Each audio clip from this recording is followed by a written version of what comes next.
Batgirl issue 6, Tate BROMBAL and Takeshi Miyazawa on they are.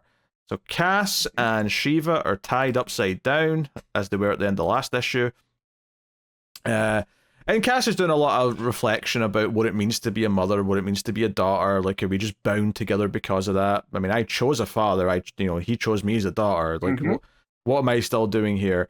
And this issue kind of like pushes them to the brink where we find out that Shiva kind of started all this and went looking for a challenge underground. The Unburied were kind of happy just living on their own underground and not being bothered by the world because they'd been betrayed too much by people like Ra's al Ghul. So they're like, you know what, we're just going to stay in here, we're going to be happy. And Shiva went looking for a challenge and caused all this chaos. And Cass like just kind of doubles down at that point and is like, yeah, I'm done with you. Like, I never want to see you again. Leave me alone. Like, you did this, and you speak of all these things and honor and like the fact that I need you and whatnot. Also, Shiva's like friend, Jayesh, shows up to save the day and gets killed by one of the sort of the main henchmen, like immediately. The one with the big clippers, scissors. Yeah, stabs him. So that's kind of your big tragic moment. So the only sort of redeeming thing that Shiva really has is that when they kind of are able to get away, and there's a fun little bit here where they're going down a river and Cass like gets out at the last second, and the two Unburied like ninjas that were chasing them just like aren't able to get to the shore, so they just go like down river screaming. It was a really funny little moment. But yeah, like. But there is a little moment where, like, you know, I mean, this is where the conversation happens, where Cass kind of rejects her and says, "No, like, these wounds will never heal. Like, we're going to get out of here, and then I never want to see you again." And she has a whole moment where she puts on the mask, and it's a really good page actually, because you can sort of see the mask dangling in her hand, and then she sort of pulls it over, and it's like, "Yeah, we're going to do something my father taught me," and then. Sure enough, the next couple of pages is the Unburied ninjas being swarmed by bats. So she's using Batman techniques, which is really fun. And we get. I also love that, right? Yeah, there you go. All right, I was gonna say real quick. As they're standing in the cave, and Cass like, "I'll help you escape. Then I'm done." And she was like, "As you wish." As soon as Cass puts that mask on, right, she is Batman's daughter. And I just love thematically how that works, right? Because she puts the mask on and then says, you know, something my father taught me. And you just see the little red eyes of the bats around there. And I thought that was a really, really well done moment. Yeah, that page really stands out in this issue. And, you know, as the bats swarm them, they jump in and start fighting. So we get like a 2-page layout of just the fighting happening. And the fighting in this book's all been very good. And Cass, like, you know, grapples them out of there with their grapple gun. Again, very Batman-esque. But when they're getting chased out and Cass is on the motorbike, Shiva says, "Oh, this is where my path, you know, leads. You know, Shiva does not yield. You go on." And Cass actually kind of like finally breaks and says, "I choose you. You know, come with me, Mom," and kind of like calls her that. But you know, so Shiva, in her own weird way, makes this sacrifice to sort of hold off the Unburied to let Cass get away. So it's like actually something like of a sacrifice that maybe Cass didn't expect.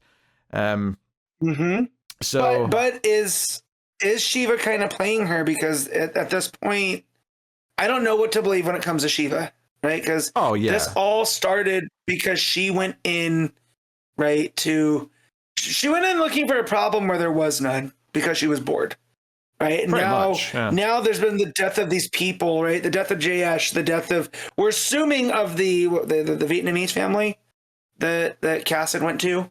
That, you know, I mean, not just assuming, that was definite at the time. Yeah. Okay. Because at one point in this issue, at one point in this issue, Cassie even like says this is for her and like kicks the guy in the face. Right. And then we just have a complex thing with the Unburied too, where they just wanted to be left alone. But when you keep pursuing this vengeance, doesn't that turn you into what you were, you know, fighting against originally? And all of that type of stuff. So I definitely like all of that, but it just makes me wonder what Shiva has up her sleeve. Because again, we still haven't really got to the bottom of the Order of Shiva and what that actually represents. Yeah, but so Shiva's like fighting the Unburied and gets slashed with a sword.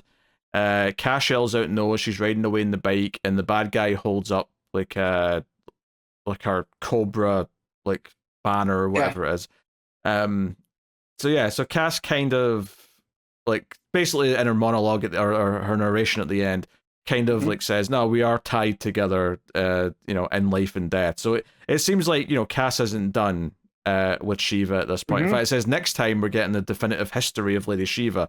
So it sounds like we're going to maybe get to some of the truth of Shiva, maybe get a chance to see some of the moments where she did make some sort of genuine choices that weren't manipulation. Whether or not Cass is going to get to know about those is another question, but I think the audience is going to at least get to see some of those things. So yeah, and did you mention that Shiva also told Cass to go find Bronze Tiger? I did not mention that. No, that was she said go find Bronze Tiger. So yes, so I'm sure Cass will come back with some backup, right? Because Bronze Tiger is another one that has a very complex history. Well, I wonder if Bronze Tiger is going to be the one that tells Cass whatever the Shiva story is. History. Yeah. Maybe like Cass will mention what's going on and he'll bring up like something relevant, and that's how we'll get our flashback issue. Gotcha. I don't know. I'm just guessing, but no, it's a good issue. Really loved those moments in the middle where Cass like puts on the mask and uses the bats, very Batman-esque. Like all of that stuff was entertaining.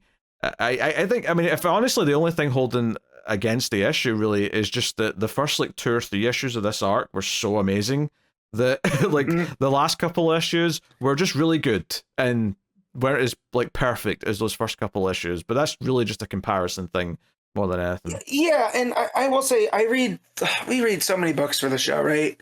But Batgirl's one of the ones that I absolutely have no problem remembering what happened in the last issue. Sure. I don't need much of a refresher when it comes to things. So here it opens with them being upside down. It's like, oh yeah, that was a fun moment that we ended on last time. So that's some really decent writing to be able to instantly pull. Because writing for these big moments. Yeah. So no, we'll see where we go with like the next part of this, the next arc and whatnot. I think they are still really good. I think the fighting's handled really well. But I think that's probably the thing that sticks out here as to why I think that some of the earlier issues are even more special, is I think some of the fights in the earlier issues are even better. Like, the fight in the train in issue 4, whatever that was really good. All that stuff in issue 1 was fantastic. So it's really only just like a victim of a comparison to itself. I think maybe the only slight nitpick I would say is that I think I was hoping that the Shiva story would just be like definitively done at the end of this issue. So, and I'm like, oh no, we're not done with this shit because we're doing like a flashback, history of Shiva next time. So it's actually kind of feeling like Cass's last crusade, right? Because she's doing stuff for Mom, and she has a lot of complex emotions about Mom, and there's just the give and the take, and they get reunited to be pulled apart again. And as you're talking about the issues and being resolved, I was like, oh no, that's what this, I feel like the main story is using these different big moments to tell the mother-daughter story. And I really appreciate that it's seeming to take its time. Yeah. All right, what are you giving Batgirl? It's a straight 8. Yeah, I think I'm about there as well. I've given several just straight 8s at this point, but I think that's how I feel. I think it's not quite as special as some of the earlier issues in the arc, but very, very good still. Art's great. Yeah, 8 out of 10 for me as well.